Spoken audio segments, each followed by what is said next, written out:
Forma do bem. Como evoluímos, transformamos e nos superamos. Se permita transcender além do seu tom maior. Forma do Bem, série apresentada aqui pelo Sistema Sagres, e o nosso tema hoje é religião e o direito. Conflitos decorrentes dos fenômenos de transcendência e rejeição do mundo. Por isso, estamos em contato com o professor de Direito, Constituição e Liberdade Religiosa da UFG, Universidade Federal de Goiás, doutor em Direito pela UFPE e clérigo ortodoxo Pedro Sérgio. Grande abraço, muito obrigado por atender o nosso convite e imediatamente já quero agradecer também pela sua predisposição, Pedro. Boa tarde Samuel, boa tarde Rafael, um prazer falar com um pouco de vocês. Pois bem, o tema que nós vamos abordar, e eu já trago aqui a primeira pergunta e daqui a pouco já com a colaboração também do Samuel Straiotto, é porque a Constituição Federal, no seu artigo 5º, inciso 4, consagra como direito fundamental a liberdade de religião, prescrevendo que o Brasil é um país laico. Por isso, por um lado, a norma nos diz que o Estado deve se preocupar em proporcionar aos seus cidadãos um clima de perfeita compreensão religiosa, proscrevendo a intolerância e também o fanatismo.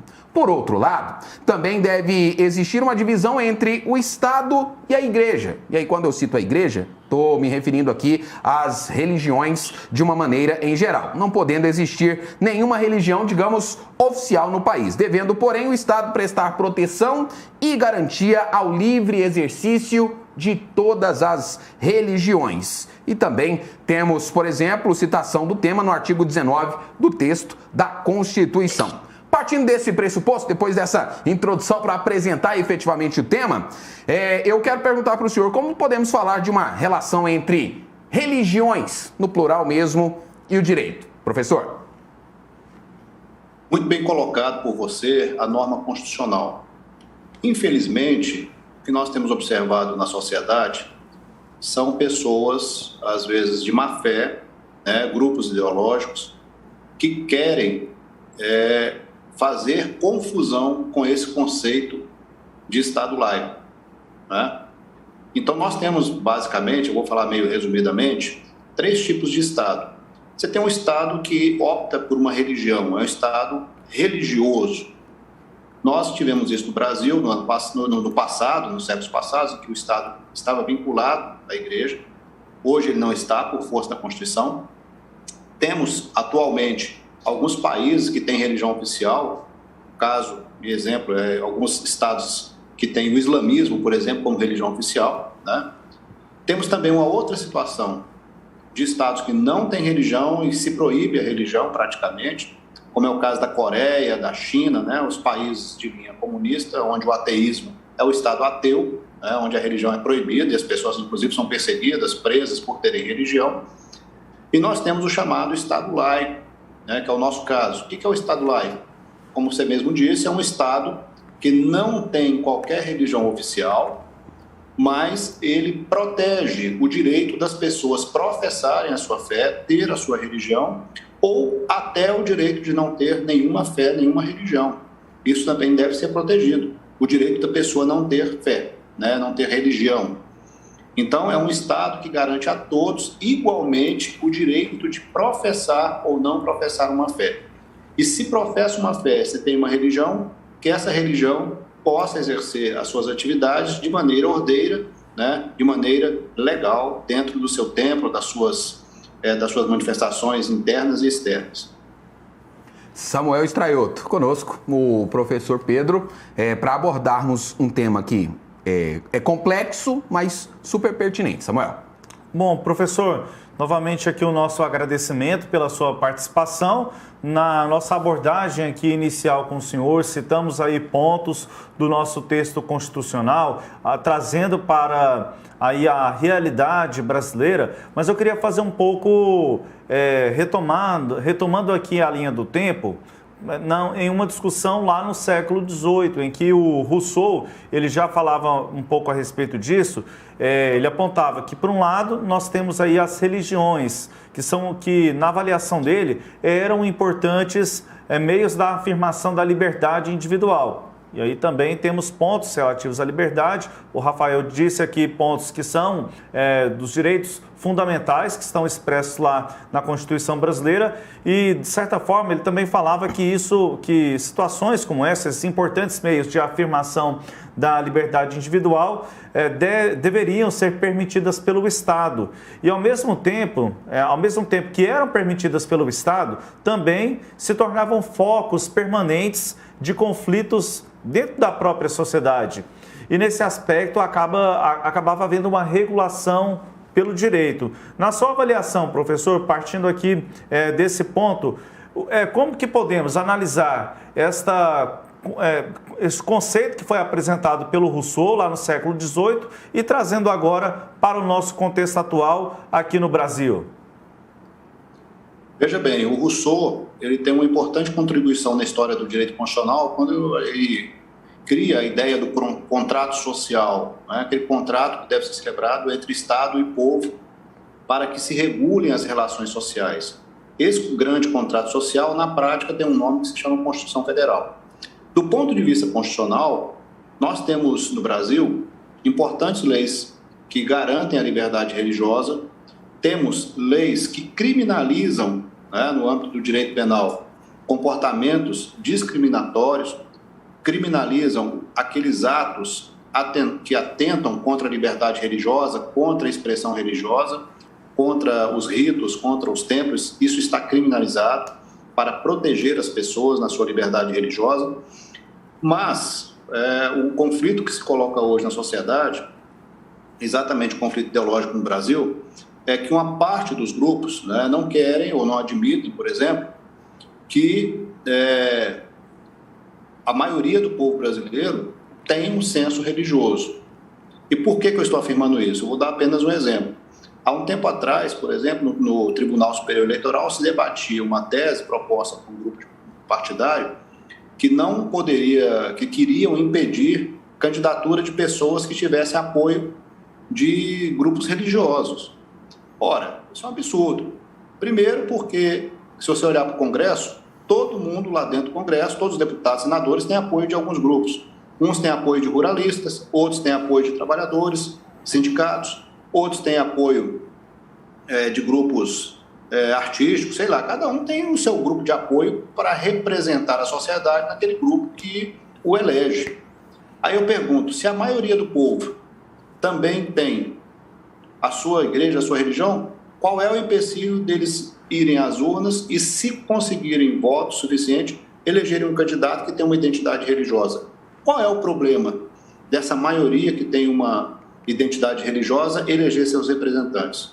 Então, justamente para tentar impedir a eleição de representantes que têm uma identificação religiosa, né, que criaram termos, né? E hoje em dia, quem domina a linguagem parece que quer dominar a sociedade. Eles criam algumas linguagens e querem enquadrar as pessoas. Então, por exemplo, criaram um termo chamado abuso de poder religioso. Ora, isso é um absurdo, você criar esse termo para dizer, o fulano foi eleito com abuso de poder religioso, porque tem uma grande influência na igreja A ou B, então ele teve muitos votos. Problema dele, né? Ou, ainda bem que ele teve esse apoio que representa uma base significativa da sociedade que votou nele. E discuta-se com ele lá dentro do Congresso as ideias. Agora, não podemos, em nome dessas configurações ideológicas, proibir que pessoas manifestem suas opiniões, ainda que suas opiniões sejam de origem de convicções religiosas, porque são os estados autoritários, né, os estados, principalmente hoje, Coreia do Norte, China, etc., que proíbem pessoas manifestarem suas ideias. Infelizmente, o Brasil está vivendo um período de grande censura, inclusive censura contra jornalistas e contra políticos, né? E aí eu quero levar para as redes sociais essa abordagem que o senhor faz.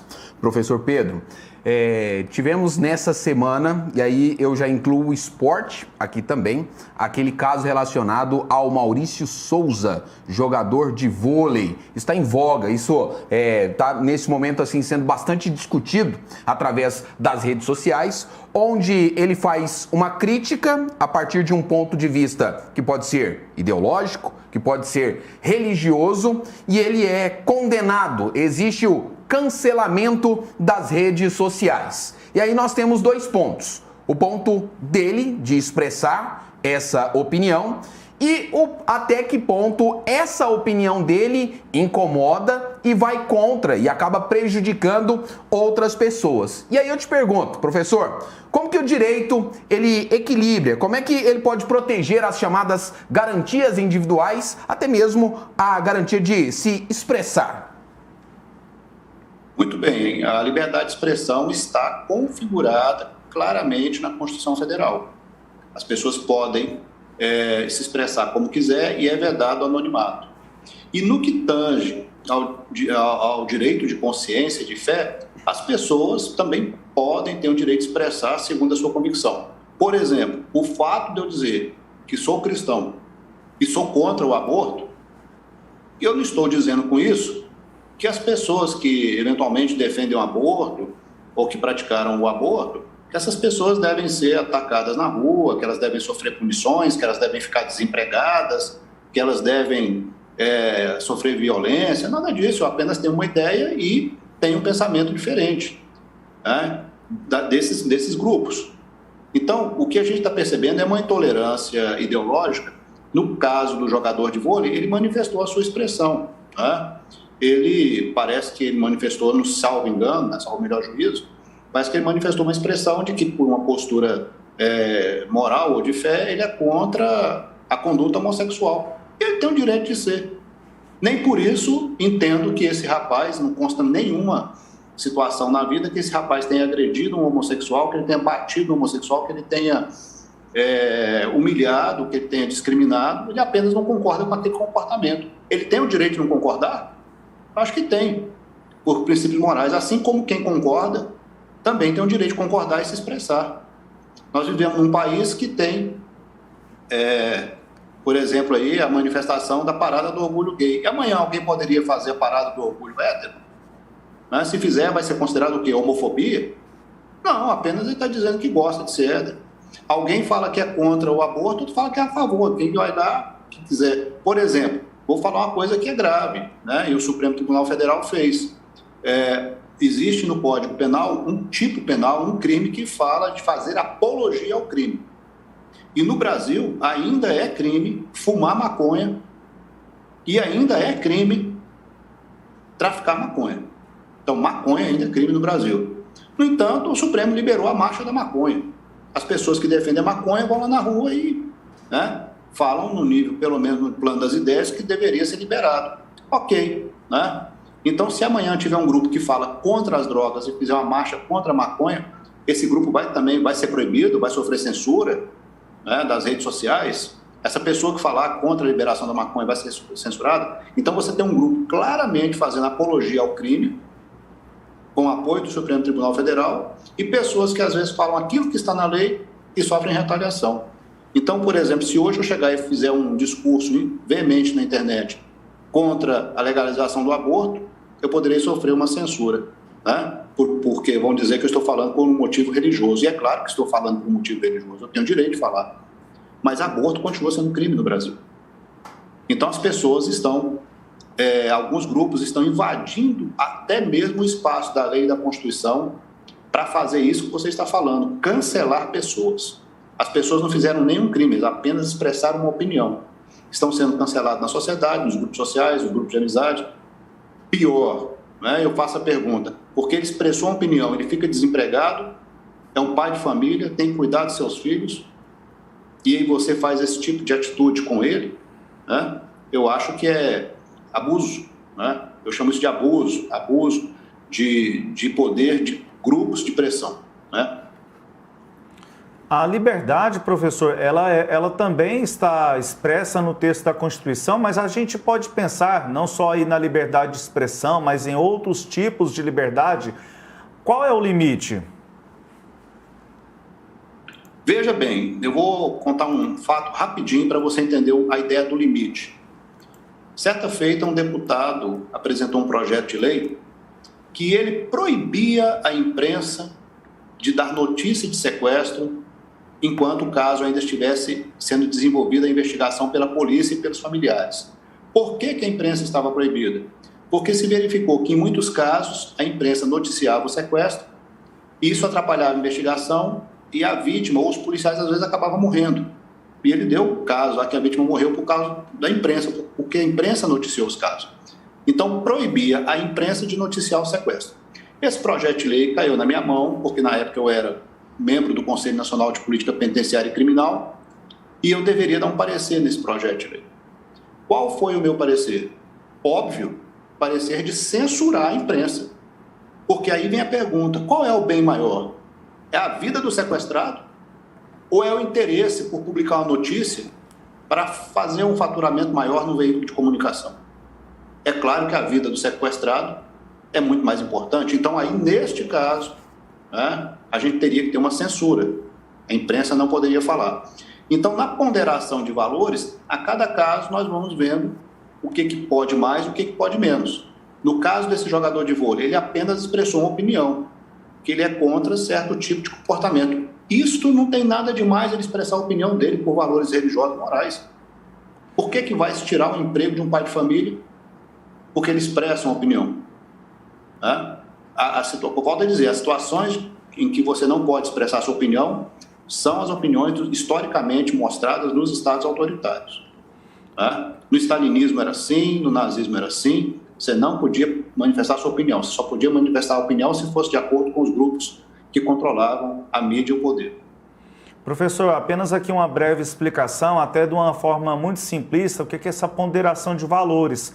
Aí se comparam, né, direitos da mesma categoria, por exemplo, direitos fundamentais que o senhor citou, e aquele que é mais violado merece uma atenção maior por parte do Estado. Então, daí é isso que a gente fala no princípio da ponderação dos valores. Professor, nessa nossa abordagem que estamos tendo aqui na Sagres, não só sobre este tema ligado aí à religião, ao direito, mas os outros também que temos desenvolvido nesta série que denominamos Forma do Bem, nós temos aí aliado com a questão da transcendência, ou seja, que é ir além de si mesmo. E aí pergunto ao senhor, para finalizarmos aqui esta nossa conversa, que tem sido muito agradável com o senhor, se a expressão religiosa, na expressão religiosa, o ser humano ele encontra essas diversas condições para se autotranscender. E aí pergunto ao senhor,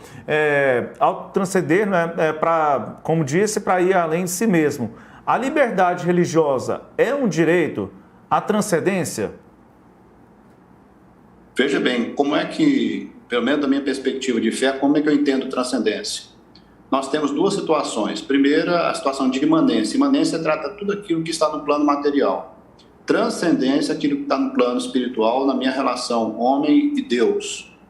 Na minha relação com o semelhante, né, eu entendo que é a situação de alteridade, né, a relação de fraternidade. Então, é claro, né, que as boas práticas religiosas, elas vão recomendar que você tenha respeito e boas relações com seu próximo. Por exemplo, né, há um equívoco, por exemplo, de certos grupos, né, que acham que cristãos, né, principalmente os cristãos de religiões mais tradicionais como a minha, que nós, por exemplo, temos uma ação direta, contrária, incisiva, contra outros grupos da sociedade, né? Contra, como eu disse agora há pouco, né? Contra feministas que defendem grupo de aborto, homossexuais, etc. Nada disso, né? Inclusive as igrejas, elas falam, venham, estamos abertas a vocês. Uma coisa é a gente aceitar a pessoa, outra coisa é a gente aceitar o ato, né? Eu vou dar um exemplo de Santo Agostinho, né? Nós entendemos que esta situação se explica bem por uma frase de Santo Agostinho, um grande filósofo, né? Que dizia, aceite, né, sempre o pecador, como todos nós somos pecadores. Então, aceite o pecador, mas não se aceite o pecado. Então, nós aceitamos as pessoas, convidamos as pessoas a compreender a mensagem de Deus, mas, ao mesmo tempo, convidamos as pessoas a refletirem sobre suas condutas. Isso é uma relação de alteridade e respeito, se elas quiserem, eventualmente, abraçar um dia uma postura de fé cristã. Do ponto de vista do convívio social, independente da religião que você tenha, o respeito ao outro é importante. Agora, nós não podemos respeitar o outro, deixo claro nas redes sociais, na imprensa, em qualquer momento, não podemos respeitar o outro, não podemos respeitar opiniões do outro, quando esse outro ou essas opiniões violarem a Constituição, violarem os nossos direitos de crença. Então, por exemplo, se uma pessoa, um governante, um dia, chegar e disser para mim, você não pode pregar os valores da sua fé dentro da sua igreja. Se ele falar isso, eu não vou respeitar. Por quê? Porque ele está violando aquilo que a própria Constituição Federal diz e ele está violando um princípio do direito natural. Então, enquanto se estiverem respeitando a Constituição, o direito natural e as boas relações, nós respeitamos. Enquanto não tiver, nós vamos deixar de respeitar. Para terminar, vou dar apenas um pequeno exemplo. No início da era cristã, tinha o Estado romano e o Estado obrigava as pessoas a renegarem a sua fé e professarem a fé do Estado romano. E as pessoas faziam simplesmente a desobediência civil. Não vou deixar de professar a minha fé. E o que o Estado romano fez? Matou os cristãos. Jogou para os leões, degolou, e assim mesmo eles continuaram na sua fé. Recentemente, no século XX, a mesma coisa, né? Na Rússia comunista, o stalinismo falou: ou você vai se tornar um ateu ou você vai morrer. Então mataram milhões de pessoas, né? O comunismo matou 10 vezes mais do que matou o Hitler. E as pessoas continuaram cristãs, né? Acabou o século XX, entramos no século XXI. O Estado Islâmico fez a mesma coisa, né? No Oriente Médio. Ou você renega a fé ou a gente te mata. Eles não renegaram a fé e todos vocês viram aí pela televisão as pessoas levantando a mão, rezando o Pai Nosso, sendo fuziladas na praia. Então, há um limite de respeito e aceitação. E o limite é o limite da boa convivência. Professor Pedro Sérgio, muito obrigado por compartilhar seus conhecimentos. Obrigado por atender a Sagres. Agradeço essa oportunidade e um abraço a todos.